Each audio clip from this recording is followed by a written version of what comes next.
ผ่านเข้ารอบต่อไปแน่นอนแล้วต่อไปเป็นรายละเอียดของข่าวพายุโนรูอ่อนกำลังลงเป็นหย่อมความกดอากาศต่ำกำลังแรงที่อำเภอเมืองจังหวัดชัยภูมิแต่ทั่วทุกภาคยังคงมีฝนตกหนักขอให้ประชาชนในบริเวณดังกล่าวระวังอันตรายจากฝนตกหนักและฝนที่ตกสะสมต่อไปอีก1 วันกรมอุตุนิยมวิทยาออกประกาศเรื่องพายุโนรูฉบับที่24ระบุว่าเมื่อเวลา 19 นาฬิกาของเมื่อวานนี้พายุ Depression โนรูมีศูนย์กลางอยู่บริเวณอำเภอเมืองจังหวัดชัยภูมิได้อ่อนกำลังลงเป็นหย่อมความกดอากาศต่ำกำลังแรงแล้วประกอบกับมรสุมตะวันตกเฉียงใต้ที่พัดปกคลุมทะเลอันดามันภาคใต้และอ่าวไทยมีกำลังแรงส่งผลให้ยังคงมีฝนตกหนักถึงหนักมากบางแห่งบริเวณภาคเหนือภาคตะวันออกเฉียงเหนือภาคกลางรวมทั้งกรุงเทพมหานครและปริมณฑลภาคตะวันออกและภาคใต้ขอให้ประชาชนในบริเวณดังกล่าวระวังอันตรายจากฝนตกหนักและฝนที่ตกสะสมซึ่งอาจทำให้เกิดน้ำท่วมฉับพลันและน้ำป่าไหลหลากโดยเฉพาะพื้นที่ลาดเชิงเขาใกล้ทางน้ำไหลผ่านและพื้นที่ลุ่มต่อไปอีก1 วันสำหรับคลื่นลมบริเวณทะเลอันดามันและอ่าวไทยมีกำลังค่อนข้างแรงโดยทะเลอันดามันและอ่าวไทยตอนบนมีคลื่นสูง 2-3 เมตรบริเวณที่มีฝนฟ้าคะนองคลื่นสูงมากกว่า3 เมตรส่วนอ่าวไทยตอนล่างทะเลมีคลื่นสูงประมาณ2 เมตรบริเวณที่มีฝนฟ้าคะนองคลื่นสูงมากกว่า2 เมตรขอให้ชาวเรือเดินเรือด้วยความระมัดระวังเรือเล็กบริเวณทะเลอันดามันและอ่าวไทยตอนบนควรงดออกจากฝั่งจนถึงวันที่1 ตุลาคมนี้ขอให้ประชาชนติดตามประกาศจากกรมอุตุนิยมวิทยาอย่างใกล้ชิดต่อไปกรมชลประทานยืนยันเขื่อนขนาดใหญ่และขนาดกลางที่อยู่ในความดูแลทุกแห่งยังมั่นคงแข็งแรงสามารถบริหารจัดการน้ำได้อย่างเต็มศักยภาพขณะที่กระทรวงมหาดไทยกำชับหน่วยงานในพื้นที่เร่งช่วยเหลือดูแลประชาชนที่ได้รับผลกระทบในเบื้องต้นอย่างเต็มที่นายทวีศักดิ์ธนเดโชพลรองอธิบดีกรมชลประทานในฐานะโฆษกกรมชลประทานเปิดเผยว่าอ่างเก็บน้ำขนาดใหญ่และขนาดกลางทั่วประเทศมีปริมาณน้ำรวมกันร้อยละ74ยังสามารถรับน้ำได้อีก 19,842 ล้านลูกบาศก์เมตรโดยกรมชลประทานได้ตรวจสอบความมั่นคงแข็งแรงของเขื่อนทั่วประเทศตลอดทั้งปีสามารถใช้ในการบริหารจัดการน้ำได้อย่างเต็มศักยภาพจึงขอให้ประชาชนมั่นใจขณะเดียวกันกรมชลประทานจะกักเก็บน้ำไว้ให้ได้มากที่สุดเพื่อสำรองน้ำไว้ใช้ในช่วงหน้าแล้งได้อย่างเพียงพอส่วนการบริหารจัดการน้ำผ่านเขื่อนเจ้าพระยาเนื่องจากในพื้นที่ภาคเหนือตอนล่างและภาคกลางมีฝนตกหนักทำให้ปริมาณน้ำจากทางตอนบนไหลลงมาสมทบกับแม่น้ำเจ้าพระยาที่จังหวัดนครสวรรค์เป็นจำนวนมากส่งผลให้ระดับน้ำเหนือเขื่อนเจ้าพระยาสูงขึ้นอย่างต่อเนื่องจึงจำเป็นต้องปรับการระบายน้ำผ่านเขื่อนเจ้าพระยาในอัตรา 2,400 ลูกบาศก์เมตรต่อวินาทีหากระดับน้ำทางตอนบนอยู่ในเกณฑ์ที่กำหนดแล้วจะปรับอัตราการระบายน้ำท้ายเขื่อนมาที่ 2,300 ถึง 2,500 ลูกบาศก์เมตรต่อวินาทีในระหว่างวันที่ 1-7 ตุลาคมนี้ตามที่กองอำนวยการน้ำแห่งชาติกำหนดพร้อมจัดจราจรทางน้ำเพื่อลดผลกระทบต่อประชาชนส่วนการช่วยเหลือประชาชนผู้ประสบภัยพลเอกอนุพงษ์เผ่าจินดารัฐมนตรีว่าการกระทรวงมหาดไทยกล่าวว่าผลกระทบของพายุโนรูแม้จะอ่อนกำลังลงเป็นพายุดีเปรสชันแต่ยังคงส่งผลกระทบในพื้นที่ภาคตะวันออกเฉียงเหนือตอนล่างโดยเฉพาะจังหวัดอุบลราชธานีซึ่งในช่วงที่ผ่านมามีมวลน้ำที่เกิดจากมรสุมในพื้นที่ดังกล่าวสะสมทำให้เกิดน้ำท่วมได้ง่ายเนื่องจากจังหวัดอุบลราชธานีเป็นพื้นที่แม่น้ำชีไหลมาสมทบกับแม่น้ำมูลจึงสั่งการให้ทุกพื้นที่เตรียมรับมือและดูแลความปลอดภัยในชีวิตและทรัพย์สินของพี่น้องประชาชนรวมถึงแจ้งเตือนให้เฝ้าระวังโดยใช้ช่องทางในการสื่อสารทุกช่องทางเพื่อให้ประชาชนเตรียมความพร้อมรับมืออย่างทันท่วงทีเมื่อมีน้ำขึ้นสูงเนี่ยประชาชนส่วนหนึ่งก็เรื่องของที่อยู่อาศัยมันไม่สามารถอยู่ได้ไอ้เรื่องของไร่นาที่เสียก็ต้องหลังจากฟื้นฟูแล้วเดี๋ยวก็ต้องไปแก้ไขกันแต่ในระดับนี้จะต้องแก้ไขเรื่องของที่อยู่เพราะฉะนั้นจะเห็นว่าเฉพาะอุบลราชธานีก็มีที่พักพิงหลาย10 แห่งแล้วต้องทำเพิ่มขึ้นอีกนะครับเพราะไม่สามารถที่อยู่ที่บ้านได้เพราะน้ำมันขึ้นสูงนะครับขณะนี้ก็ต้องเร่งดูแลพี่น้องประชาชนเรื่องนี้ให้ดีให้เขาสามารถดำรงชีวิตอยู่ได้นะครับรวมทั้งเรื่องการดูแลเรื่องอาหารเรื่องน้ำดื่มความปลอดภัยเป็นอันดับต้นก่อนรัฐมนตรีว่าการกระทรวงมหาดไทยยังกล่าวถึงการลงพื้นที่ของฝ่ายการเมืองในช่วงที่ประชาชนได้รับผลกระทบจากน้ำท่วมโดยมองว่าหากมีความบริสุทธิ์ใจสามารถลงพื้นที่ช่วยเหลือประชาชนได้มาริชโยรายงาน ธกส.เตรียมสินเชื่อปลอดดอกเบี้ยนาน6เดือนเพื่อเป็นค่าใช้จ่ายฉุกเฉินและสินเชื่อฟื้นฟูและพัฒนาคุณภาพชีวิตช่วยเหลือเกษตรกรที่ประสบภัยน้ำท่วมจากพายุโนรูวงเงิน 12,000 ล้านบาทนายธนารัตน์งามวลัยรัตน์ผู้จัดการธนาคารเพื่อการเกษตรและสหกรณ์การเกษตรหรือธกส.เปิดเผยว่าจากอิทธิพลพายุโนรูทำให้เกิดน้ำท่วมในหลายพื้นที่ธกส.ได้เร่งดำเนินมาตรการเพื่อบรรเทาความเดือดร้อนให้แก่เกษตรกรลูกค้าโดยนำถุงยางชีพไปมอบเพื่อช่วยเหลือผู้ประสบอุทกภัยในเบื้องต้นรวมถึงสำรวจข้อมูลความเสียหายและผลกระทบกรณีได้รับความเสียหายธกส.จะผ่อนผันการชำระหนี้ออกไปไม่เกิน12เดือนโดยไม่คิดดอกเบี้ยปรับส่วนเกษตรกรผู้ปลูกข้าวที่ร่วมโครงการประกันภัยข้าวนาปีการผลิต 2565 จะเร่งประสานงานเพื่อให้ชดเชยความเสียหายโดยเร็วต่อไปนอกจากนี้ยังพร้อมสนับสนุนสินเชื่อเพื่อเป็นค่าใช้จ่ายในชีวิตประจำวันและค่าใช้จ่ายจำเป็นฉุกเฉินอัตราดอกเบี้ย0%นาน6เดือนวงเงินรายละไม่เกิน 50,000 บาทและสินเชื่อฟื้นฟูและพัฒนาคุณภาพชีวิตเพื่อเป็นค่าซ่อมแซมบ้านเรือนและทรัพย์สินวงเงินรายละไม่เกิน 500,000 บาทอัตราดอกเบี้ย MRR -2 โดยธกส.พร้อมเข้าไปดูแลและช่วยเหลืออย่างเต็มที่และขอให้ระมัดระวังมิจฉาชีพที่เข้ามาหลอกลวงสร้างความเข้าใจผิดให้เข้ามากู้เงินหรือหลอกให้โอนค่าธรรมเนียมเพื่อแลกกับการใช้บริการสินเชื่อซึ่งธกส.ไม่มีนโยบายจ่ายสินเชื่อผ่านสื่อโซเชียลหรือแอปพลิเคชันต่างๆผู้สนใจสามารถติดต่อขอสินเชื่อได้ที่ธกส.สาขาในพื้นที่เท่านั้นวันนี้กระทรวงการคลังเปิดให้ตรวจสอบสถานะการลงทะเบียนโครงการลงทะเบียนเพื่อสวัสดิการแห่งรัฐปี 2565 สำหรับผู้ที่แก้ไขข้อมูลระหว่างวันที่ 16 ถึง 22 กันยายนนายพรชัย ถีระเวชผู้อำนวยการสำนักงานเศรษฐกิจการคลังในฐานะโฆษกกระทรวงการคลังเปิดเผยว่าวันนี้ได้มีการประกาศผลสถานะการลงทะเบียนโครงการลงทะเบียนเพื่อสวัสดิการแห่งรัฐปี 2565 สำหรับผู้ที่ลงทะเบียนใหม่และผู้ที่ได้แก้ไขข้อมูลในระหว่างวันที่ 16 ถึง 22 กันยายนที่ผ่านมาโดยสามารถตรวจสอบสถานะได้ทางเว็บไซต์บัตรสวัสดิการแห่งรัฐ .mof.go.th หรือที่หน่วยงานรับลงทะเบียนทั้งนี้หากพบว่าสถานะการลงทะเบียนสมบูรณ์ให้รอผลการตรวจสอบคุณสมบัติอีกครั้งในช่วงเดือนมกราคมปีหน้าแต่หากสถานะการลงทะเบียนไม่สมบูรณ์ขอให้ดำเนินการปรับปรุงแก้ไขให้แล้วเสร็จภายในวันที่ 3 พฤศจิกายนนี้พร้อมตรวจสอบสถานะการลงทะเบียนได้อีกครั้งในทุกวันศุกร์ของสัปดาห์ถัดไปทางเว็บไซต์บัตรสวัสดิการแห่งรัฐ .mof.go.th หรือ welfare.mof.go.th หรือตรวจสอบผ่านหน่วยงานรับลงทะเบียนทุกหน่วยงานสำหรับโครงการลงทะเบียนเพื่อสวัสดิการแห่งรัฐปี 2565 ล่าสุดมีประชาชนลงทะเบียนแล้ว 19,130,051 รายเอกวิน กากะนิกรายงานเศรษฐกิจไทยเดือนสิงหาปีนี้ปรับตัวดีขึ้นยืนยันได้จากตัวเลขดัชนีความเชื่อมั่นของผู้บริโภคที่ปรับตัวดีขึ้นต่อเนื่องเป็นเดือนที่ 3และจำนวนนักท่องเที่ยวทั้งต่างชาติและคนไทยที่เดินทางท่องเที่ยวในประเทศนายวุฒิพงษ์จิตตั้งสกุลที่ปรึกษาด้านเศรษฐกิจการคลังเปิดเผยว่าเศรษฐกิจไทยในเดือนสิงหาคม 2565 ได้รับปัจจัยสนับสนุนจากการบริโภคภาคเอกชนภาคการท่องเที่ยวและภาคการส่งออกที่ขยายตัวโดยการบริโภคภาคเอกชนปรับตัวดีขึ้นสะท้อนจากปริมาณจำหน่ายรถยนต์นั่งในเดือนสิงหาคมที่เพิ่มขึ้นประกอบกับยอดรถจักรยานยนต์จดทะเบียนใหม่ขยายตัวขณะที่ดัชนีความเชื่อมั่นของผู้บริโภคปรับตัวเพิ่มขึ้นมาอยู่ที่ระดับ 43.7 ซึ่งเป็นการปรับตัวดีขึ้นต่อเนื่องเป็นเดือนที่ 3ส่วนมูลค่าการส่งออกสินค้าอยู่ที่ 23,632 ล้านดอลลาร์สหรัฐขยายตัวต่อเนื่องเป็นเดือนที่ 18โดยปรับตัวดีขึ้นต่อเนื่องในเกือบทุกตลาด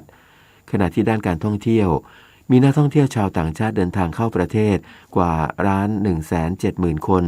เช่นเดียวกับนักท่องเที่ยวภายในประเทศที่มีจำนวน 16,700,000 คนนอกจากนี้ดัชนีความเชื่อมั่นภาคอุตสาหกรรมปรับตัวเพิ่มขึ้นต่อเนื่องเป็นเดือนที่ 3คณะกรรมการสลากกินแบ่งรัฐบาลเตรียมเปลี่ยนระบบซื้อจองหน้าตู้ ATM เป็นระบบสุ่มเพื่อให้ผู้ค้าสลากมีโอกาสได้รับสลากทั่วถึงพร้อมเตรียมเสนอผลิตภัณฑ์ใหม่สลาก3ตัวให้กระทรวงการคลังพิจารณาก่อนเสนอคณะรัฐมนตรีตัดสินใจพันโทหนุนสันสนาคมผู้อำนวยการสำนักงานสลากกินแบ่งรัฐบาลกล่าวว่า การซื้อจองผ่านตู้ ATM ในงวดกลางเดือนตุลาคม 2565 จะมีการปรับระบบเป็นวิธีการสุ่มคัดเลือกทั้งหมดโดยผู้ค้าสลากที่ลงทะเบียนถูกต้องกว่า 170,000 รายจะถูกสุ่มรายชื่อให้ได้เป็นผู้มีสิทธิ์ทำรายการคนละ 5 เล่มจากนั้นต้องยืนยันรายการเพื่อรับสลากโดยในแต่ละงวดจะมีผู้ค้าได้รับสลากไปจำหน่ายประมาณ100,000 คนส่วนผู้ค้าที่ไม่ได้รับการสุ่มในงวดดังกล่าวจะให้เป็นผู้มีสิทธิ์รับสลากในงวดถัดไปทันทีซึ่งวิธีดังกล่าวจะทำให้ผู้ค้าสลากทั้ง 170,000 รายได้สิทธิ์ในการซื้อจองสลากอย่างน้อยงวดเว้นงวดซึ่งเป็นการสร้างความยุติธรรมและลดความขัดแย้งระหว่างผู้ค้าสลากที่เคยเกิดขึ้นได้คณะกรรมการบริหารกองทุนพัฒนาดิจิทัลเพื่อเศรษฐกิจและสังคมผลักดันโครงการต่อยอด 5G ส่งเสริมเศรษฐกิจและสังคมให้ประชาชนได้รับประโยชน์สูงสุดพลเอกประวิตร วงษ์สุวรรณรองนายกรัฐมนตรีรักษาราชการแทนนายกรัฐมนตรีเป็นประธานการประชุมคณะกรรมการบริหารกองทุนพัฒนาดิจิทัลเพื่อเศรษฐกิจและสังคมโดยที่ประชุมรับทราบผลการดำเนินงานของกองทุนภายใต้ยุทธศาสตร์ที่ 5ของแผนการจัดให้มีบริการโทรคมนาคมพื้นฐานและบริการเพื่อสังคมปี 2560 ถึง 2564ได้แก่การจัดให้มีศูนย์บริการอินเทอร์เน็ตสาธารณะจำนวน 1,722 ศูนย์ขณะนี้อยู่ระหว่างประกาศประกวดราคาจ้างและการพัฒนาระบบจัดการศูนย์ดิจิทัลชุมชนและงานบำรุงรักษา 5 ปีอยู่ระหว่างจัดทำ TOR นอกจากนี้คณะกรรมการได้ร่วมกันพิจารณาอนุมัติโครงการและกิจกรรมที่มีคำขอวงเงินไม่เกิน10 ล้านบาทจำนวน 8 โครงการและโครงการเกินวงเงิน10 ล้านบาทจำนวน 33 โครงการพร้อมเห็นชอบโครงการเรียนโคดดิ้งพัฒนาคุณภาพชีวิตส่งเสริมการศึกษารวมทั้งเห็นชอบการเปลี่ยนแปลงสัญญารับทุนสำหรับการขับเคลื่อนยุทธศาสตร์ 5G ของประเทศไทยประจำปี 2564 มุ่งให้ประชาชนได้รับประโยชน์สูงสุดได้แก่โครงการติดตั้งเทคโนโลยี 5G สำหรับระบบบริหารจัดการเมืองอัจฉริยะเทศบาลตำบลบ้านฉางจังหวัดระยองและโครงการนำร่องในการต่อยอดการใช้ประโยชน์ 5G ของประเทศไทยด้านการส่งเสริมสถานีอัจฉริยะณสถานีกลางบางซื่อพนิษฐ์นาฏขวัญแสนสุขรายงานรัฐสภาไทยเตรียมเป็นเจ้าภาพการประชุมประจำปีรัฐสภาภาคพื้นเอเชียและแปซิฟิกครั้งที่ 30 ภายใต้หัวข้อบทบาทของรัฐสภาในการเร่งรัดการพัฒนาที่ยั่งยืนภายหลังการระบาดของโรคติดเชื้อไวรัสโคโรนา 2019 ปลายเดือนตุลาคมนี้รัฐสภาไทยจะเป็นเจ้าภาพการประชุมประจำปีรัฐสภาภาคพื้นเอเชียและแปซิฟิกครั้งที่ 30 ระหว่างวันที่ 26-29 ตุลาคมนี้ที่อาคารรัฐสภาซึ่งขณะนี้มีประเทศสมาชิกและผู้สังเกตการตอบรับเข้าร่วมแล้ว 20 ประเทศนายชวนหลีกภัยประธานรัฐสภาเปิดเผยว่าการประชุมดังกล่าวเป็นการประชุมระหว่างประเทศครั้งแรกที่จัดขึ้นที่อาคารรัฐสภาแห่งใหม่ภายหลังการระบาดของโรคโควิด -19 ซึ่งเป็นโอกาสอันดีของไทยที่จะผลักดันวาระที่มีความสำคัญและเพิ่มพูนผลประโยชน์แก่ประเทศประชาชนและภูมิภาคเอเชียแปซิฟิกเพื่อช่วยฟื้นความเชื่อมั่นของประเทศจากวิกฤตการแพร่ระบาดของโรคโควิด -19 นำเสนอแนวทางในบริบทของฝ่ายนิติบัญญัติที่มีส่วนช่วยสนับสนุนการดำเนินการของประเทศสมาชิกให้บรรลุเป้าหมายการพัฒนาที่ยั่งยืนภายในปี 2573 เพื่อให้เกิดประโยชน์ร่วมกันมากที่สุดแก่ประชาชนชาวไทยและประชาชนในภูมิภาคผมคิดว่าคงจะเป็นการประชุมครั้งที่สำคัญครั้งหนึ่งของฝ่ายนิติบัญญัติเพราะว่ามันก็ไม่มีบ่อยหมุนเวียนไปหลายประเทศครั้งนี้มันมีประเด็นที่สถานการณ์โควิด -19 กำลังคลี่คลายลงเพราะนั้นข้อที่หารือกันคงจะเป็นข้อประเด็นที่ว่าหลังจากโควิด -19 แล้วเนี่ยการเตรียมตัวเผชิญกับปัญหาคืออะไรรวมทั้งการตระหนักว่าถึงแม้ปัญหาโควิด -19 มันจะเบาลงก็ตามแต่ว่ายังไงมันก็ยังเป็นโรคติดต่อต่อจากนี้ไปขอเชิญรับฟังไทยคู่ฟ้ารัฐบาลดูแลอาสาสมัครสาธารณสุขโดยอนุมัติวงเงิน 2,100 ล้านบาทแก่โครงการค่าตอบแทนเยียวยาชดเชยและเสี่ยงภัยสำหรับการปฏิบัติงานของอาสาสมัครสาธารณสุขประจำหมู่บ้านหรืออสม.และอาสาสมัครสาธารณสุขกรุงเทพมหานครหรืออสส.รวมกว่า1 ล้านคนเพื่อเป็นขวัญและกำลังใจในอัตราคนละ500 บาทต่อเดือนเป็นเวลา4 เดือนคือมิถุนายนถึงกันยายน 2565รวมได้รับคนละ 2,000 บาท เนื่องจากในช่วงที่ผ่านมาสถานการณ์แพร่ระบาดของโรคโควิด -19 ยังไม่ยุติจึงจำเป็นต้องสนับสนุนบทบาทของอสมและอสสในการเฝ้าระวังป้องกันและควบคุมโรคในชุมชนอย่างต่อเนื่องตลอดจนเตรียมความพร้อมรองรับการเปลี่ยนผ่านเข้าสู่ระยะ post pandemic ค่ะสื่อสารภารกิจรัฐบาลกับสำนักโฆษกสำนักเลขาธิการนายกรัฐมนตรีเราจะสืบสารรักษาและต่อยอดและครองแผ่นดินโดยธรรมเพื่อประโยชน์สุขแห่งอาณาราษฎรตลอดไปพระปฐมบรมราชโองการพระบาทสมเด็จพระเจ้าอยู่หัวในพระราชพิธีบรมราชาภิเษกเมื่อวันที่ 4 พฤษภาคม พุทธศักราช 2562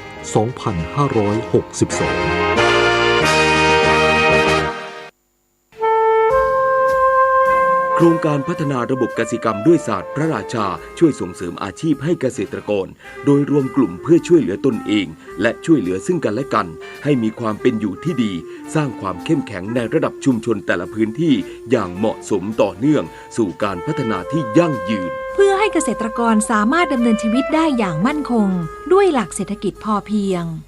ศาสตร์พระราชาปวงประชาเปี่ยมสุขขณะนี้เวลา 7:17 น.ต่อไปเสนอข่าวต่างประเทศ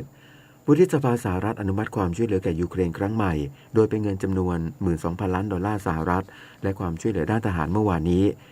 การอนุมัติดังกล่าวได้รับความเห็นชอบจากสมาชิกวุฒิสภาทั้ง2พรรคการเมืองซึ่งรวมถึงความช่วยเหลือ 3,000 ล้านดอลลาร์สหรัฐสำหรับอาวุธการจัดหาสิ่งจำเป็นและเงินเดือนสำหรับทหารยูเครนรวมทั้งให้อำนาจประธานาธิบดีโจไบเดนอำนวยการโดยตรงเพื่อให้กระทรวงกลาโหมสหรัฐใช้เงิน 3,700 ล้านดอลลาร์สหรัฐส่งอาวุธและวัตถุต่างๆให้แก่ยูเครนนอกจากนี้ยังอนุมัติการจัดสรรเงินให้แก่ยูเครนเพื่อดำเนินการให้คงไว้ซึ่งเสถียรภาพทางการเงินของยูเครนและให้รัฐบาลยูเครนสามารถปฏิบัติหน้าที่และบริการประชาชนชาวยูเครนได้การอนุมัติดังกล่าวมีขึ้นขณะที่ประธานาธิบดีวลาดิเมียร์ปูตินของรัสเซียมีแผนจะประกาศการผนวก4ดินแดนของยูเครนก็เป็นส่วนหนึ่งของรัสเซียในวันนี้ซึ่งประธานาธิบดีไบเดนระบุว่าจะไม่มีวันยอมรับการผนวกดินแดนดังกล่าวและนายอันโตนิโอ กูเตเรสเลขาธิการสหประชาชาติก็ระบุว่าเป็นการเคลื่อนไหวที่ยกระดับอันตรายซึ่งไม่มีที่ใดในโลกสมัยใหม่เกาหลีเหนือยิงขีปนาวุธ2ลูกเมื่อวานนี้เพียงไม่กี่ชั่วโมงหลังรองประธานาธิบดีกัมมาลาแฮร์ริสของสหรัฐออกจากเกาหลีใต้ซึ่งเธอเดินทางไปเยือนเขตปลอดทหารที่แบ่งเขตแดนบนคาบสมุทรเกาหลีนับเป็นการปล่อยขีปนาวุธครั้งที่3ในช่วง5วันนางแฮร์ริสกล่าวระหว่างเยือนเขตปลอดทหารช่วงเช้าวันนี้ว่าระบอบเผด็จการที่โหดร้ายการละเมิดสิทธิมนุษยชนและโครงการอาวุธที่ไม่ชอบด้วยกฎหมายของเกาหลีเหนือเป็นภัยคุกคามต่อสันติภาพและเสถียรภาพเธอยังกล่าวด้วยว่าเกาหลีใต้และสหรัฐต้องการให้มีการปลดอาวุธนิวเคลียร์บนคาบสมุทรเกาหลีอย่างสิ้นเชิงนอกจากนี้นางแฮร์ริสยังได้ไปเยือนหมู่บ้านปันมุนจอมเขตปลอดทหารที่อดีตประธานาธิบดีโดนัลด์ทรัมป์ของสหรัฐพบปะกับนายคิมจองอึนผู้นำเกาหลีเหนือเมื่อปี 2562 ด้วยเฮอริเคนเอียนพัดกระหน่ำรัฐฟลอริดาของสหรัฐเมื่อวานนี้ทำให้หลายเมืองจมอยู่ใต้น้ำประชาชนหลายล้านคนไม่มีกระแสไฟฟ้าใช้และผู้อพยพที่อยู่บนเรือสูญหายในทะเลเจ้าหน้าที่เริ่มปฏิบัติการตอบโต้สถานการณ์ฉุกเฉินครั้งใหญ่โดยจะให้เฮลิคอปเตอร์เข้าไปรับผู้รอดชีวิตจากพื้นที่ประสบภัยได้ในรอนเดอซันติสผู้ว่าการรัฐฟลอริดากล่าวว่าเมืองชายฝั่งพอร์ตไอไมเออร์และแคปคารอนที่อยู่ติดกันจมอยู่ใต้น้ำและได้รับความเสียหายอย่างหนักต่อไปรับฟังข่าวกีฬาค่ะการแข่งขันวอลเลย์บอลหญิงชิงแชมป์โลกเวิลด์แชมเปี้ยนชิพ 2022 ที่ประเทศโปแลนด์ทีมวอลเลย์บอลหญิงทีมชาติไทยลงสนามนัดที่ 4 กลุ่ม B พิชิตเกาหลีใต้อย่างง่ายดาย 3-0 เซต 25-13 25-15 และ 25-14 มีเพิ่มเป็น 8 คะแนนผ่านเข้ารอบ 16 ทีมสุดท้ายแน่นอนแล้วแม้จะเหลือโปรแกรมนัดสุดท้ายของรอบแบ่งกลุ่มพบกับโดมินิกันในวันพรุ่งนี้เวลา 19 น.ต่อกันที่กอล์ฟอาชีพหญิง WPGA รายการ SAT TWT Open สนามที่ 8 ที่ระยองกรีนวัลเลย์คันที่กลับโปรเปียโนอภิชยายุบลจากสระบุรีรอบสุดท้ายทำ4อันเดอร์รวม3วัน9อันเดอร์พา207คว้าแชมป์พร้อมเงินรางวัล 367,000 บาทซึ่งก่อนหน้านี้อภิชยาได้แชมป์กอล์ฟผสมมิกโฮส รวมเงินรางวัล2รายการกว่า1,100,000 บาทอันดับ2เป็นของ Princess Superlan จากฟิลิปปินส์5อันเดอร์พาอันดับ3โปรปลายพัชรธุธาคงกระพันธ์อาภาศิลีจุลยาเชอร์มานสันติวิวัฒนพงษ์และชนานิตหวังมหาพรสกอร์3อันเดอร์พาเท่ากันพลเอกวิทย์เทพหัสดิน ณ อยุธยาเลขาธิการคณะกรรมการโอลิมปิกแห่งประเทศไทยเป็นประธานการประชุมสัมมนาทำความเข้าใจในขั้นตอนและแนวทางปฏิบัติเกี่ยวกับการเบิกจ่ายเงินกองทุนพัฒนากีฬาแห่งชาติให้กับสมาคมกีฬาแห่งประเทศไทยและสมาคมกีฬาแห่งจังหวัดโดยการกีฬาแห่งประเทศไทยและกองทุนพัฒนากีฬาแห่งชาติแก้ไขปัญหาในการเบิกจ่ายเงินต่างๆให้กับทุกสมาคมกีฬาทำความเข้าใจวิธีการและขั้นตอนเพื่อจะได้ทำการเบิกจ่ายได้อย่างคล่องตัวขึ้นเลขาธิการคณะกรรมการโอลิมปิกกล่าวว่า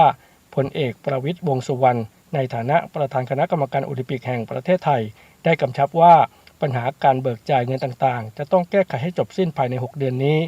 สำหรับงบประมาณปี 2566 มีการวางกรอบเอาไว้แล้วทั้งการกีฬาแห่งประเทศไทยกองทุนและสมาคมกีฬาจะต้องร่วมกันดำเนินการให้แล้วเสร็จตามกรอบเวลากรอบเงินที่วางเอาไว้เชื่อว่าในปีหน้าจะไม่มีปัญหาแน่นอนสมาคมกีฬาจักรยานแห่งประเทศไทยส่งนักกีฬาไปแข่งขันรายการนานาชาติอย่างต่อเนื่องล่าสุดส่งนักปั่นดาวรุ่งไปแข่งขันจักรยานทางไกลทัวร์เดอไต้หวันในวันที่ 2-6 ตุลาคมเพื่อเก็บคะแนนสะสมคัดเลือกโอลิมปิกเกม 2024 ที่ฝรั่งเศสนอกจากนี้ยังจะส่งนักกีฬาจักรยานซูเปอร์เขาไปแข่งขันรายการคัมโบเดียมอเพนไบค์ซีรีส์วันที่ 16 ตุลาคมเพื่อศึกษาสภาพสนามที่จะใช้ในกีฬาซีเกมครั้งที่ 32 ทั้งนี้สมาคมกีฬาจักรยานยังทำงานอย่างต่อเนื่องแม้ประสบปัญหาด้านงบประมาณส่งนักกีฬาไปแข่งขันต่างประเทศเช่นเดียวกับหลายๆสมาคมกีฬาปิดท้ายกันที่สนุกเกอร์ World Master Team Snooker Championship ที่ประเทศมาเลเซียรุ่นมาสเตอร์ต้องสิทธิ์ฉ่อยวัฒนาผู้อบอ้อมจับคู่กับหนูดาวดึงนพนนท์นพจรชิงชนะเลิศชนะคู่จากอิรักขาดลอย 4-0 เฟรมคว้าแชมป์พร้อมสร้างชื่อเสียงให้กับวงการสอยคิวไทยได้อีกครั้งพงษ์เกษมสมสุขรายงานต่อไปรับฟังพยากรณ์อากาศค่ะกรมอุตุนิยมวิทยารายงานพยากรณ์อากาศหย่อมความกดอากาศต่ำกำลังแรงปกคลุมบริเวณภาคเหนือตอนล่างภาคกลางตอนบนและภาคตะวันออกเฉียงเหนือประกอบกับมรสุมตะวันตกเฉียงใต้กำลังแรงพัดปกคลุมทะเลอันดามันภาคใต้และอ่าวไทยลักษณะเช่นนี้ทำให้ประเทศไทยมีฝนตกหนักบางแห่งในภาคเหนือภาคตะวันออกเฉียงเหนือภาคกลางรวมทั้งกรุงเทพมหานครและปริมณฑลภาคตะวันออกและภาคใต้ขอให้ประชาชนในบริเวณดังกล่าวระวังอันตรายจากฝนตกหนักและฝนที่ตกสะสมซึ่งอาจทำให้เกิดน้ำท่วมฉับพลันและน้ำป่าไหลหลากโดยเฉพาะพื้นที่ลาดเชิงเขาใกล้ทางน้ำไหลผ่านและพื้นที่ลุ่มในระยะนี้สำหรับคลื่นลมบริเวณทะเลอันดามันและอ่าวไทยมีกำลังค่อนข้างแรงโดยทะเลอันดามันตอนบนและอ่าวไทยตอนบนทะเลมีคลื่นสูง 2-3 เมตรบริเวณที่มีฝนฟ้าคะนองคลื่นสูงมากกว่า3เมตรขอให้ชาวเรือเดินเรือด้วยความระมัดระวังและหลีกเลี่ยงบริเวณที่มีฝนฟ้าคะนองเรือเล็กบริเวณทะเลอันดามันและอ่าวไทยตอนบนควรงดออกจากฝั่งจนถึงวันที่1ตุลาคม 2565 พยากรณ์อากาศตั้งแต่เช้าวันนี้จนถึงเช้าวันพรุ่งนี้ภาคเหนือมีฝนฟ้าคะนอง80%ของพื้นที่กับมีฝนตกหนักบางแห่งบริเวณจังหวัดแม่ฮ่องสอนเชียงใหม่ลำพูนลำปางน่านแพร่อุตรดิตถ์สุโขทัยตากกำแพงเพชรพิจิตรพิษณุโลกและเพชรบูรณ์ภาคตะวันออกเฉียงเหนือมีฝนฟ้าคะนอง70%ของพื้นที่กับมีฝนตกหนักบางแห่งบริเวณจังหวัดเลยชัยภูมินครราชสีมาบุรีรัมย์และสุรินทร์ภาคกลางมีฝนฟ้าคะนอง70%ของพื้นที่กับมีฝนตกหนักบางแห่งบริเวณจังหวัดนครสวรรค์อุทัยธานีชัยนาทกาญจนบุรีและราชบุรีอุณหภูมิต่ำสุด 23-24 องศาเซลเซียสภาคตะวันออกมีฝนฟ้าคะนอง70%ของพื้นที่กับมีฝนตกหนักบางแห่งบริเวณจังหวัดระยองจันทบุรีและตราดลมตะวันตกเฉียงใต้ความเร็ว 20-40 กิโลเมตรต่อชั่วโมงทะเลมีคลื่นสูง 2-3 เมตรบริเวณที่มีฝนฟ้าคะนองคลื่นสูงมากกว่า3เมตรภาคใต้ฝั่งตะวันออกมีฝนฟ้าคะนอง70%ของพื้นที่ส่วนมากบริเวณจังหวัดเพชรบุรีประจวบคีรีขันธ์ชุมพรสุราษฎร์ธานีนครศรีธรรมราชและสงขลาตั้งแต่จังหวัดสุราษฎร์ธานีขึ้นมาลมตะวันตกเฉียงใต้ความเร็ว 20-40 กิโลเมตรต่อชั่วโมงทะเลมีคลื่นสูง 2-3 เมตรห่างฝั่งคลื่นสูงมากกว่า3เมตรตั้งแต่จังหวัดนครศรีธรรมราชลงไปลมตะวันตกเฉียงใต้ความเร็ว 20-35 กิโลเมตรต่อชั่วโมงทะเลมีคลื่นสูงประมาณ2เมตรห่างฝั่งคลื่นสูงมากกว่า2เมตรภาคใต้ฝั่งตะวันตกมีฝนฟ้าคะนอง80%ของพื้นที่กับมีฝนตกหนักบางแห่ง บริเวณจังหวัดระนองพังงาภูเก็ตและกระบี่ลมตะวันตกเฉียงใต้ความเร็ว 20-40 กิโลเมตรต่อชั่วโมงทะเลมีคลื่นสูง 2-3 เมตรบริเวณที่มีฝนฟ้าคะนองคลื่นสูงมากกว่า 3 เมตรกรุงเทพมหานครและปริมณฑลมีฝนฟ้าคะนอง170%ของพื้นที่กับมีฝนตกหนักบางแห่งสภาวะระดับน้ำในแม่น้ำเจ้าพระยาที่หน้ากองบัญชาการกองทัพเรือคำนวณโดยกรมอุทกศาสตร์กองทัพเรือวันนี้น้ำขึ้นเต็มที่เวลา 9:29 นาทีสูงกว่าระดับทะเลปานกลาง1เมตร67เซนติเมตรและเวลา 19:42 นาทีสูงกว่าระดับทะเลปานกลาง1เมตร72เซนติเมตรน้ำลงเต็มที่เวลา 4:05 นาที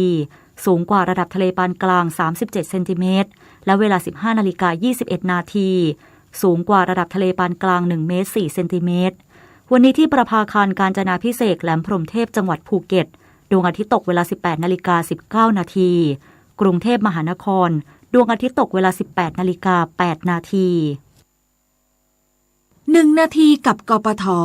หลายคนที่ไม่ชอบการคาดเข็มขัดนิรภัยเมื่อนั่งรถยนต์ส่วนบุคคลหรือรถโดยสารสาธารณะโดยการคาดเข็มขัดนิรภัยนั้นหากรถวิ่ง100 กิโลเมตรต่อชั่วโมงและคาดเข็มขัดนิรภัยเมื่อเกิดอุบัติเหตุรถชนคนนั่งในรถจากที่รู้สึกเหมือนตกตึก15ชั้นจะเหลือ3ชั้นเท่านั้นครับและช่วยลดแรงกระแทกกับวัตถุที่พุ่งชนถึง 80% ลดความเสี่ยงของการเสียชีวิตสูงถึง 60%และการคาดเข็มขัดนิรภัยนั้นยังช่วยป้องกันศีรษะใบหน้าหน้าอกไม่ให้กระแทกกับพวงมาลัยและกระจกด้านหน้าการไม่คาดเข็มขัดนิรภัยมีความผิดตามกฎหมายรถยนต์ส่วนบุคคลรถกระบะรถแท็กซี่คนขับหรือผู้โดยสารไม่คาดเข็มขัดนิรภัยมีโทษปรับ500 บาทต่อคน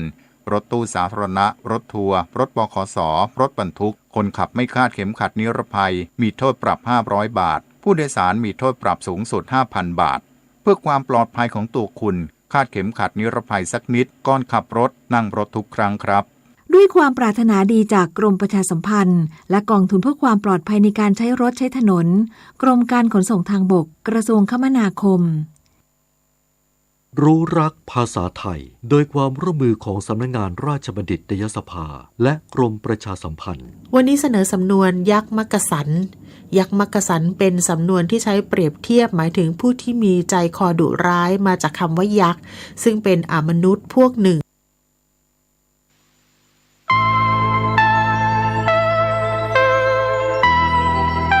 ขอเชิญร่วมทำบุญทอดกฐินและวางศิลาฤกษ์ศาลาการประเรียนณที่พักสงฆ์เหล่ามนทาหมู่ที่ 3 ตำบลดอยหลอดอำเภอดอยหลอดจังหวัดเชียงใหม่วันที่ 12 ตุลาคม 2565 เวลา 13:39 นาทีเนื่องด้วยที่พักสงฆ์เหล่ามนทาได้เริ่มก่อสร้างมาตั้งแต่วันที่ 17 มิถุนายน 2565 เพื่อเป็นสถานที่ประกอบพิธีทางพระพุทธศาสนาและเป็นศูนย์รวมจิตใจของศรัทธาประชาชนทั่วไปโดยจะได้ทำการสร้างเสนาสนะถาวรวัตถุที่มั่นคงให้เหมาะสมกับที่จะยกฐานะเป็นวัดในพระพุทธศาสนาสืบไปดังนั้นจึงมีผู้มีจิตศรัทธาร่วมใจกันบริจาคทุนทรัพย์โดยเครือข่ายการเผยแผ่ธรรมะของคณะสงฆ์คลื่นสีขาวทั่วทุกสารทิศตลอดจนศรัทธาประชาชนทั้งหลายทั่วไปทุกคนตั้งกุศลเจตนาในการทอดกฐินสามัคคีและวางศิลาฤกษ์สร้างศาลาการประเรียนณที่พักสงฆ์เหล่ามนทาตามกำหนดการดังนี้วันที่ 5-11 ตุลาคม 2565 เป็นวันตกแต่งดาวเตรียมสถานที่วันที่ 12 ตุลาคม 2565 เป็นวันทอดกฐินและวางศิลาฤกษ์เวลา 8 นาฬิกาถึง 12 นาฬิกาเปิดโอกาสให้ศรัทธาประชาชนทำบุญตามอัธยาศัยและร่วมตอกไม้มงคลตามกุศลเจตนาเวลา 11 นาฬิกาถวายเพลพระสงฆ์และเลี้ยงอาหารประชาชนแบบโรงทานเวลา 12:30 นาทีเริ่มแห่ต้นกฐินสามัคคีแต่ละสายบุญและแห่แผ่นศิลาฤกษ์เวลา 13:30 นาทีประกอบพิธีวางศิลาฤกษ์และทอดกฐินในโอกาสอันเป็นบุญกุศลแห่งการสร้างวัดใหม่และทอดกฐินพร้อมวางศิลาฤกษ์สร้างศาลาการประเรียนครั้งนี้จึงขอกราบนิมนต์พระสงฆ์ครูบาอาจารย์และเชิญชวนศรัทธาพุทธศาสนิกชนทุกท่านได้ร่วมบุญตอกไม้มงคลปฐมฤกษ์เป็นมหามงคลอันยิ่งใหญ่ในวันที่ 12 ตุลาคม 2565 นี้ด้วยขออำนาจคุณพระศรีรัตนตรัยและสิ่งศักดิ์สิทธิ์ทั้งหลายตลอดจนพระสยามเทวาธิราชด้วยอำนาจเดชเดชะเทวาอารักษ์รุกขเทวดาภูมิเทวะพระแม่ธรณีคุณพ่อคุณแม่ จงแผ่ไพศาลด้วยบุญแห่งการให้ทานของท่านทั้งหลายจงเป็นพลวะปัจจัยส่งเสริมสนับสนุนให้เศรษฐีใจบุญนายทุนใจดีและผู้มาร่วมงานทุกท่านจงมีอายุวันนะสุขะปฏิภาณสมบูรณ์ตลอดกาลนานเถิดสาธุกฐินทานคือสังฆทานบุญทานยิ่งใหญ่1 เดือนท่านกำหนดไว้นับตั้งแต่วันพิธีทำบุญทอดกฐินมหาวิทยาลัยเชียงใหม่ประจำปี 2565 ทอดถวายวันเสาร์ที่ 29 ตุลาคม พุทธศักราช 2565 ณ วัดฝายหินตำบลสุเทพอำเภอเมืองเชียงใหม่ จังหวัดเชียงใหม่ 13 นาฬิกาพร้อมกันที่ศาลาธรรมมหาวิทยาลัยเชียงใหม่ตั้งขบวนแห่องค์กฐินและบริวารหน้าศาลาธรรมมหาวิทยาลัยเชียงใหม่เคลื่อนขบวนแห่องค์กฐินและบริวารออกจากศาลาธรรมมีกำหนดไปตามเส้นทาง 13:30 นาทีขวงวัฒนธรรมมหาวิทยาลัยเชียงใหม่ขบวนแห่องค์กฐินและบริวารทุกคณะสถาบันสำนักและส่วนงานต่างๆพร้อมกันมีการแสดงของชมรมพื้นบ้านล้านนาสโมสรนักศึกษามหาวิทยาลัยเชียงใหม่ 14 นาฬิกาเคลื่อนขบวนแห่องค์กฐินและบริวารเข้าสู่วัดฝายหินประธานในพิธีจุดธูปเทียนบูชาพระรัตนตรัยไหว้พระสมาทานเบญจศีลกล่าวคำถวายผ้ากฐินแด่พระสงฆ์น้อมผ้ากฐินถวายพระสงฆ์อัปโลกกฐินถวายทายธรรมแด่พระสงฆ์กรรมการสภามหาวิทยาลัยอธิการบดีรองอธิการบดีผู้ช่วยอธิการบดีประธานกรรมการส่งเสริมมหาวิทยาลัยคณบดีผู้อำนวยการสถาบันสำนักศูนย์กองประธานสภาพนักงานมหาวิทยาลัยนายกสโมสรมหาวิทยาลัยนายกสโมสรนักศึกษามหาวิทยาลัยตามลำดับถวายทายธรรมแด่พระสงฆ์อนุโมทนากรวดน้ำรับก่อนลาพระสงฆ์ 15:30 นาทีประกาศผลรางวัลการประกวดขบวนกฐินก็เป็นข่าวสารงานทำบุญทอดกฐินมหาวิทยาลัยเชียงใหม่ประจำปี 2565 ตรงกับวันเสาร์ที่ 29 ตุลาคม 2565 ทอดถวายกับพระคุณเจ้าที่จำพรรษาท่วนใจมาศวัดฝายหินตำบลสุเทพอำเภอเมืองเชียงใหม่จังหวัดเชียงใหม่ขอเชิญท่านร่วมบุญร่วมกุศลติดต่อได้ที่มหาวิทยาลัย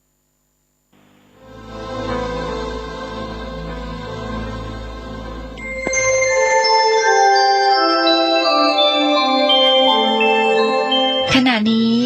ท่านกำลังฟังสถานีวิทยุกระจายเสียงพระพุทธศาสนา FM 104.5 เมกะเฮิรตซ์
ชน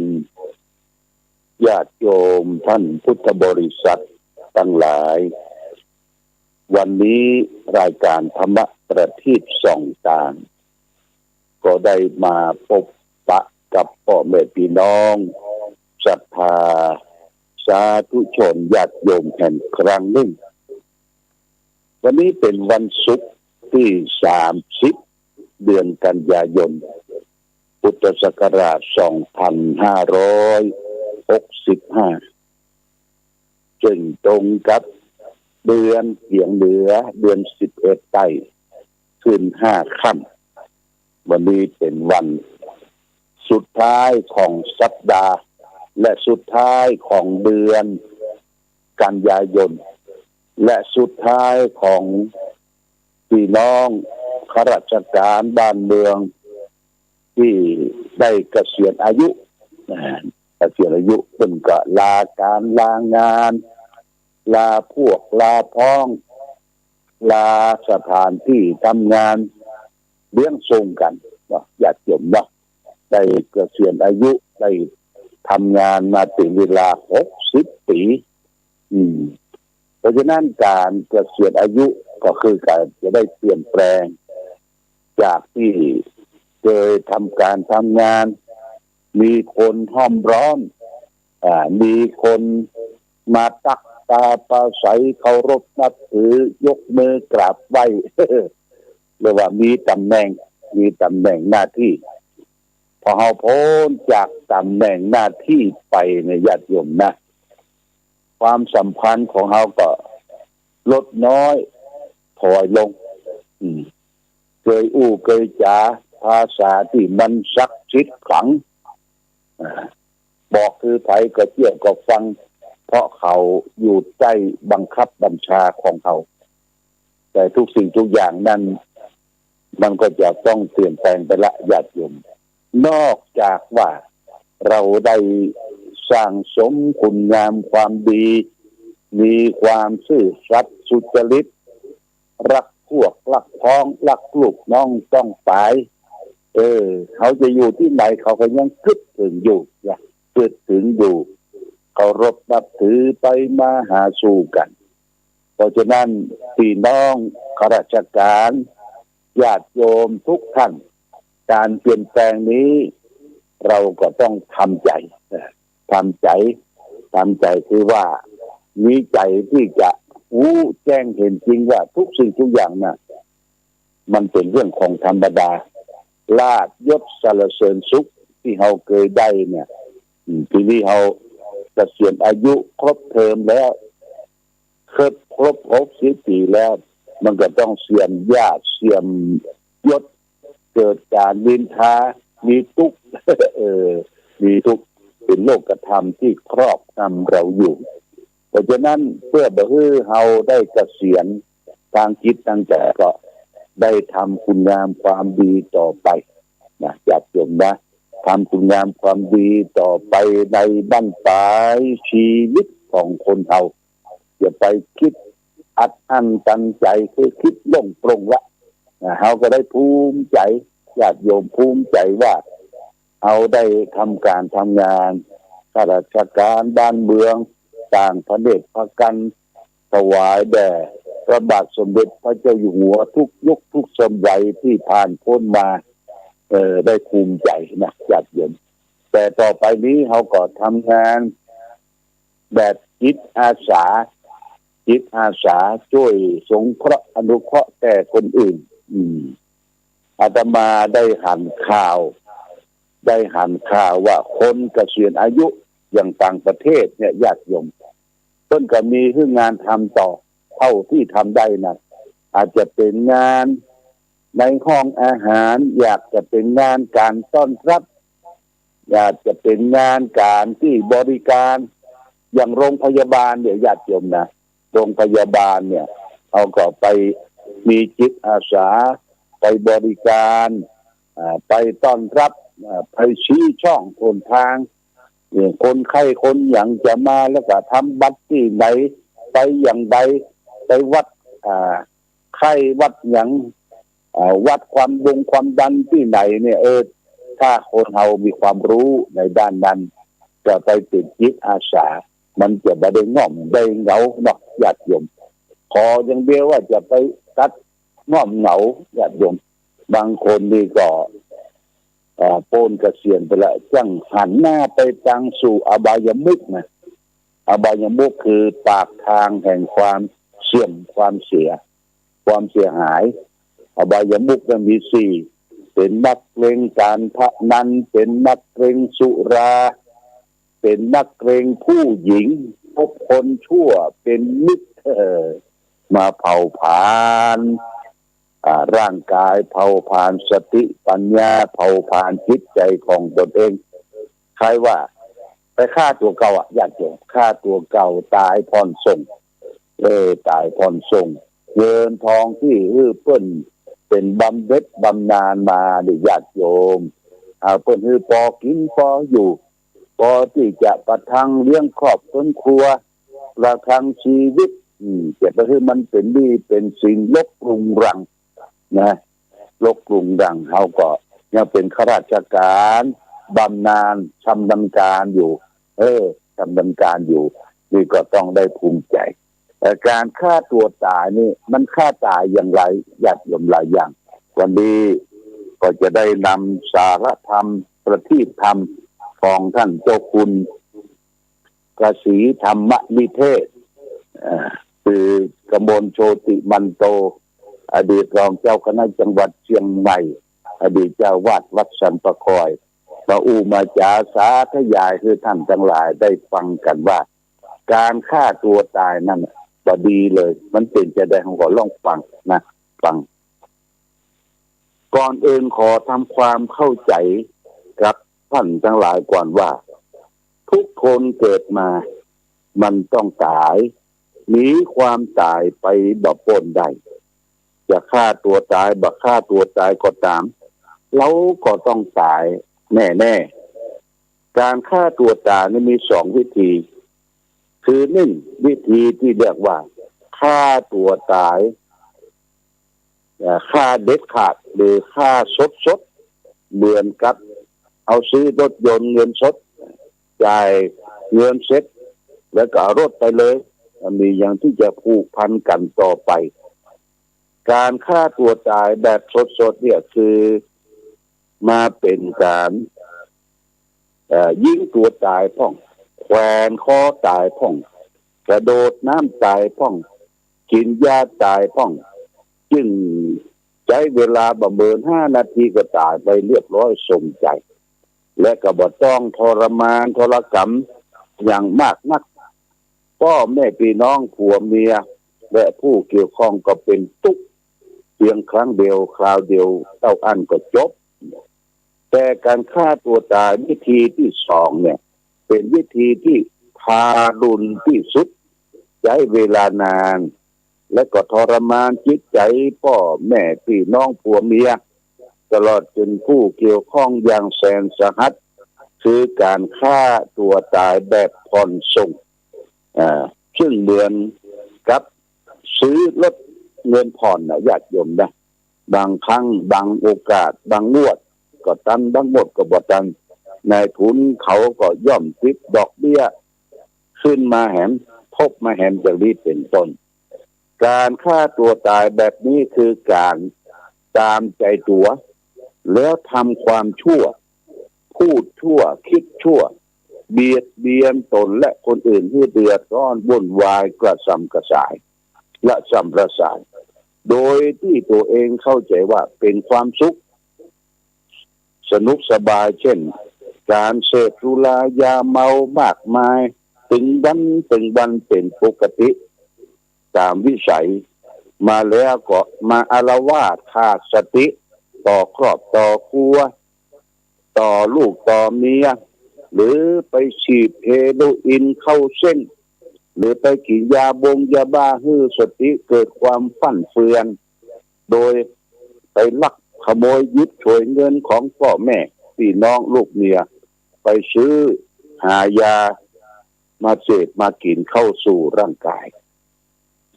โดยเข้าใจว่ามันเป็นความสุขเวลาถูกจับถูกงับพ่อแม่พี่น้องก็ต้องเสียชื่อเสียเสียงไปเยี่ยมไปเยี่ยนถึงที่ตามคุกตามตารางหรือถ้าไปตายในห้องหรือไปตายในห้องส้วมและฉีด อันยังกินยาเกินขนาดฉีดเฮโรอีนพลาดมดเกียรติบดชื่อเสียงวงตระกูลเป็นการฆ่าตัวตายแบบผ่อนส่งแบบทรมานทรกรรมและทารุณโหดร้ายที่สุดหรือติดการพนันเหมือนถูกผีสิงทรัพย์สมบัติของพ่อของแม่มีเท่าใดก็พยายามปอกลอกเผาผลาญจนมดจนเสี่ยงบะเลียหลอจนพ่อแม่ตรอมใจตามแล้วก็ตัวเองก็ยังบ่ตายนี่ยังก็จนมดสิ้นเนื้อประดาตัวแล้วก็ถึงตายขอโทษเถอะญาติโยมขอโทษตามแบบตายแบบพรส่งเนี่ยมันมีนักในปัจจุบันฉะนั้นพระพุทธเจ้าจึงตรัสว่าอัตตานันจะนะคาเตสิอย่าฆ่าตนเสียเลยนี่เป็นว่าจะไปฆ่าตัวเก่าตายพรส่งญาติโยมโอ้แบบเดียวนี้เฮาก็มาสังเกตสังการพิจารณาว่าคนเฮามนุษย์ถึงวันเนี่ยมันสับสนวุ่นวายโอรมานหนีจากความบ่เอาการเอางานบ่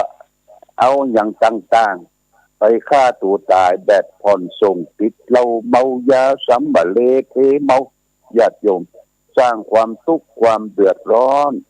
แก่ครอบครัวพ่อแม่วงศาคณาญาติอันยาเสพติดนี่ก็เหมือนกันญาติโยมนะยาเสพติดเปิ้นมาค้ามาขายแต่ก่อนนี่ก็แป้งประเดี๋ยวนี้ถูกละมาค้ามาขายลิลองกันอย่างง่ายๆอย่างกัญชาเนี่ยญาติโยมกัญชานี่ทางกระทรวงสาธารณสุขเปิ้นว่าถูกกฎหมายและจะเอากัญชาเนี่ยขึ้นมาถูกกฎหมายมีกฎหมายใหญ่เพิ่นว่าถูกกฎหมายเพื่อจะใช้เอาเป็นยารักษาพอกูขึ้นมาถูกกฎหมายแล้วก็หมู่ที่เคยเสพเคยสูบหมู่อยากเล่นอยากลองก็ไปเล่นไปลองกันไปสูบกันไปแต่งบ้องกัญชาสูบกันโพดพาดโดยเฉพาะอย่างยิ่งในสถานการศึกษาญาติโยมพี่เรียกว่าไปพี่กัญชาไปจับไปยับก็ยังว่ายังบ่ใครผิดกฎหมายเด้อนะประเด็นนี้เพิ่นกำลังจะหาว่าจะพลิกฟื้นอย่างเก่าว่ากัญชาเนี่ยมันผิดกฎหมายถ้าจะให้ถูกกฎหมายก็ต้องว่าไปตามกระทรวงสาธารณสุขว่ายกเว้นไผมีการครอบครองไผการมีเสพมีสูบกันทั่วไปลาบุกไปในวัดพุ่นวัดก็มีนะญาติโยมผู้เจ้าประสงค์มีวัดหนึ่งเพิ่นลงข่าวพระเนรลักสูบกัญชาเจ้าอาวาสได้ไปหันไปบุกบ้องกัญชาน่ะโคตรเครียดกันว่าจะตีกันจักปืนใส่กันโคตรอย่าไปเลยได้เอาบุกไปเปี่ยวในวัดในวากัญชาเนี่ยญาติโยมแบบเป็นพิษเป็นภัยมันไปทำลายปอดทำลายสมองถ้าสูบแล้วก็ไข้หัววันข้ามชอบกินของหวานๆพุ่นเด้อชอบกินของหวานๆไอ้อย่างนี้ขี้ค้านบรรยากาศเอ็นยานเนี่ยจะแอคทีฟอย่างนี้ก็บ่ยะละญาติโยมอันนี้เป็นพิษเป็นภัยบางทีก็ลูกหลานเฮาสมองกัดสมองกัดส่งไปง่ำไปเรียนไปศึกไปษาที่ในจังหวัดที่กรุงเทพกรุงนาจิกมาเป็นคนตาจดไว้ญาติโยมนะบ่ฮู้จักพ่อจักแม่สมองกัดไปเลยเสียดายคนเสียดายมนุษย์เนาะพ่อแม่อุตส่าห์ทนุถนอมกล่อมเกลียงเลี้ยงมาไปติดยาสมองกัดจำเป็นจะต้องได้เลี้ยงถ้าสมองกลับแล้วมันยากการบ่ได้เด้อญาติโยมมีหลายครอบครัวที่หลวงพ่อหันนี่นะมันไปไหนเฝ้าโทรทัศน์เนี่ยวันค่ำดูแต่การ์ตูนดูแต่หนังถึงเวลาคาบเข้าก็แม่เป็นเจ้านะเสาะมาให้กิน ถ้ามันไม่ได้กินก็อาละวาดคาดคั้งต่อพ่อต่อแม่ และไอ้โทรทัศน์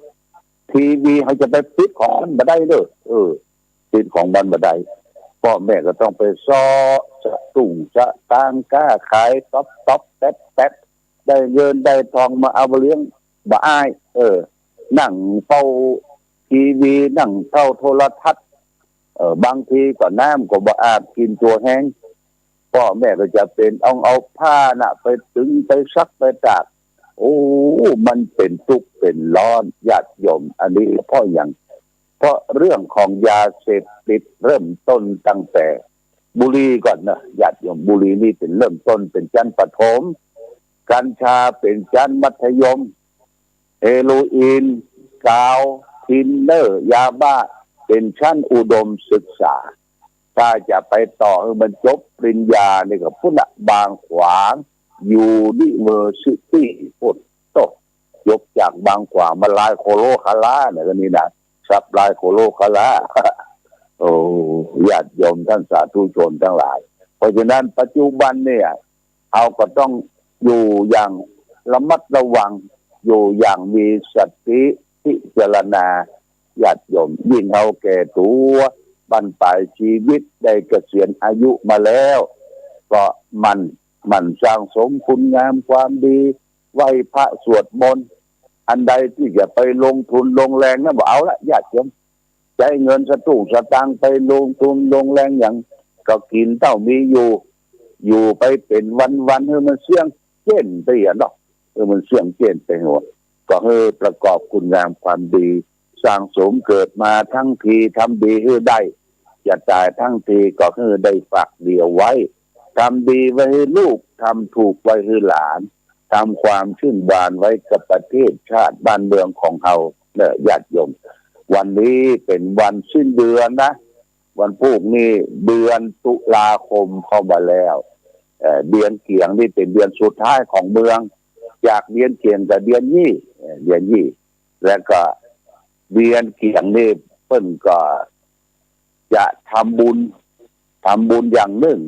คือทำบุญทอดกฐินสามัคคีออกพรรษาแล้วแรม1 ค่ำไปถึงเดือนยี่เพ็งญาติโยมเพิ่นจะทอดกฐินสามัคคีอย่างที่ทางวัดพระบาทอุดมเฮานี่ก็จะทอดกันในวันอาทิตย์ที่6เดือนพฤศจิกายนญาติโยมนะทอดกฐินยอดกฐินบริวารกฐินก็จะมาสมทบในการสร้างเจดีย์ญาติโยมตอนนี้ได้สร้างเจดีย์ใกล้จะเสร็จละแล้วก็รอบอุโบสถเอาก็ได้วางแผนหลุมนิมิตน่ะเพิ่นได้ทำเป็นหลุมเป็นอย่างกอขึ้นมาให้มีลักมีแดนให้มี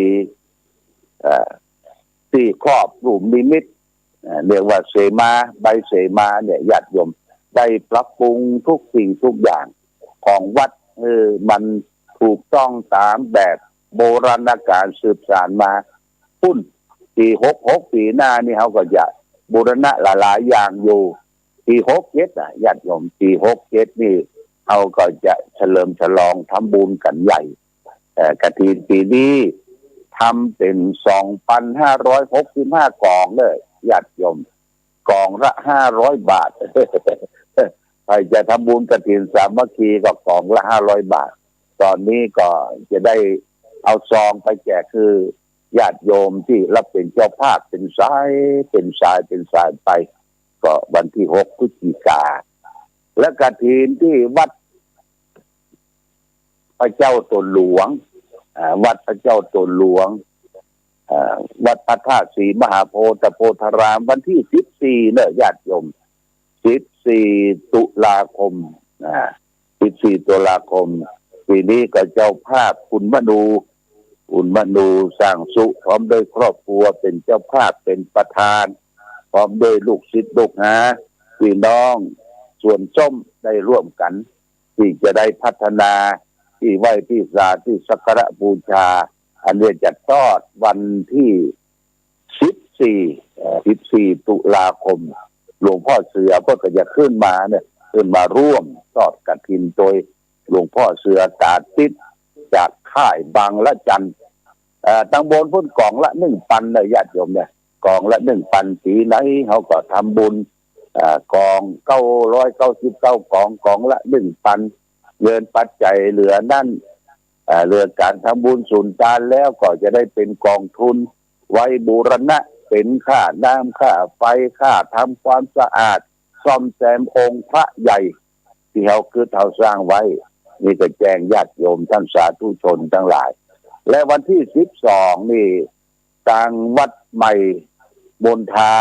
ที่เป็นจะแต่งวัดใหม่ที่ดอยหล่อเนี่ยเพิ่นจะทอดกฐินแล้วก็จะมีการทำบุญวางศิลาฤกษ์สร้างศาลาการประเรียนญาติโยมจะไปอย่างไรก็ติดต่อกันชมรมผู้ปฏิบัติธรรมประจำวันเสาร์ก็จะไปสักกันสองกันและหลวงพ่อก็จะไปแต่หลวงพ่อเอารถน้อยหลวงพ่อไปชิวไม่ได้ไปด้วยกันเป็นบูเนาะแล้วไปปะไปพบตั้งต้นแล้วก็ถวายร่วมกันขออนุโมทนาเด้อญาติโยมที่ให้ได้เอามาแล้วใกล้ๆจะมาอนุโมทนาขอบคุณแห่งกรรมนึ่งวันนี้ก็เหลือเวลาน้อยนิดก็ต้องขอบคุณกับอาจารย์มานพแม่เรือนคำชัยขาวบ้านเทพมงคลตำบลแม่ระวางอำเภอแม่อายก็ถวายปัจจัยบำรุงสถานี500 บาทแล้วก็แม่มีชัยพินโยภาคบ้านฝั่งปอย100 บาทพ่อแกนทาเป็งบ้านหัวฝาย200 บาทแม่ชีวันธนีอิ่มรัตนรัตน์สำนักวิปัสสนา200 บาทโมทนาสาธุเน้อพวกกินร่วมทานเป็นเจ้าภาพเผยแผ่ธรรมรายการวิทยุขอท่านทั้งหลายจงมีความสุขความเจริญอย่างกันทั่วถึงทุกท่านทุกคนวันนี้รายการธรรมะประทีปส่องทางต้องขอลาก่อนขอผู้ฟังจงตั้งมั่นจิตหันษาด้วยธรรมะขององค์พระพุทธาได้นำพาให้เกิดความสุขสงบเย็นขอเจริญพร